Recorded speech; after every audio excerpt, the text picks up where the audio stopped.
Yes बेटा, हमने पिछली वीडियो में रीजनल ऑर्गेनाइजेशन का जो यूरोपियन यूनियन है उसका फर्स्ट क्वेश्चन किया था, शॉर्ट क्वेश्चन। इस वीडियो में हम सेकंड क्वेश्चन करेंगे। सेकंड क्वेश्चन है कि write down the composition of the parliament of European union, कि यूरोपियन यूनियन की पार्लियामेंट क्या काम करती है या कैसे कॉम्पोजिशन होता है। जैसे हमारी सेंट्रल गवर्नमेंट की पार्लियामेंट होती है तो उनके जैसे मेंबर होते हैं, इलेक्टेड कैसे होते हैं, कितने मेंबर होते हैं। इसी तरह same to same European union भी एक सरकार है, जैसे 25 देशों की 27 देशों की एक गवर्नमेंट है, ठीक है ना। उनकी भी अपनी एक पार्लियामेंट है, एक्सिक्यूटिव है, ठीक है। तीनों अंग है, जैसे तीनों पार्ट्स हैं, लेजिस्लेचर, एक्सिक्यूटिव तो जुडिशरी वगैरह। तो पार्लियामेंट वो कैसे बनती है, पार्लियामेंट क्या है, इस पार्लियामेंट में कितने मेंबर होते हैं, 626। फिगर आउट आप याद कर लो इसके जस्ट कि इसके 626 मेंबर होते हैं जो डायरेक्टली ही चुने जाते हैं, डायरेक्टली ही वो इलेक्टेड होते हैं। 626 मेंबर डायरेक्टली इलेक्टेड होते हैं। और मैनी नेशंस पॉलिटिकल पार्टी भी, कई बार जो पॉलिटिकल पार्टी वो भी इसमें हिस्सा ले लेती है। और इसमें जो 626 मेंबर होते हैं वो किस किस देशों में कितने कितने मेंबर होते हैं। जो तो है जर्मनी देश, सबसे ज़्यादा जो मेंबर है वो जर्मनी से आते हैं। जर्मनी के 99 है। और आप आगे याद कर सकते हो BFI, ठीक है।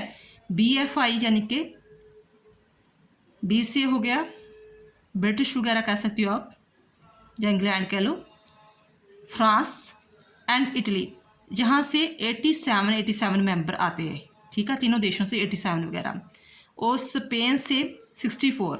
बाकी आप कह सकते हो कि जो बाकी जो रेस्ट ऑफ द नंबर है वो बाकी देशों से आता है। ज़रूरी नहीं होता कि आपने सारे देशों के नंबर वगैरह लिखने हैं।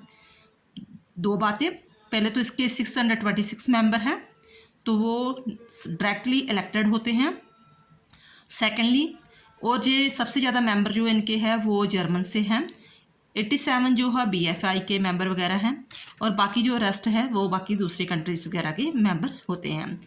ये तो बात होगी। देन आफ्टर जो काम क्या करती है, ये जो पार्लियामेंट है ना वो काम क्या करती है, काम क्या करती है कि जो भी रेजोल्यूशन आया होता है उनके पास, उनको तो जहाँ तो वो पास कर सकती है तो जहाँ उसे वो डिसअप्रूव कर सकती है। दोनों काम कर सकती है, पास भी कर सकती है, रिजेक्ट भी कर सकती है। तो जैसे सपोज करो कि यूक्रेन का हमला था तो EU ने मतलब अपना पास किया कि हाँ अभी रशिया के खिलाफ लड़ना चाहिए कि नहीं, रशिया को हमलावर समझना चाहिए कि नहीं। तो उन्होंने एक पास किया कि यस ऑफ कोर्स यूक्रेन हमारा दोस्त है, ठीक है ना, हमारा पड़ोसी देश है, तो हम उसकी हेल्प करेंगे और रशिया को हमलावर साबित करेंगे। तो वो उनका पास हो गया, प्रपोजल उनका पास हो गया। जो भी लेजिस्लेटर ने उनको प्रपोजल भेजा था वो पास हो गया।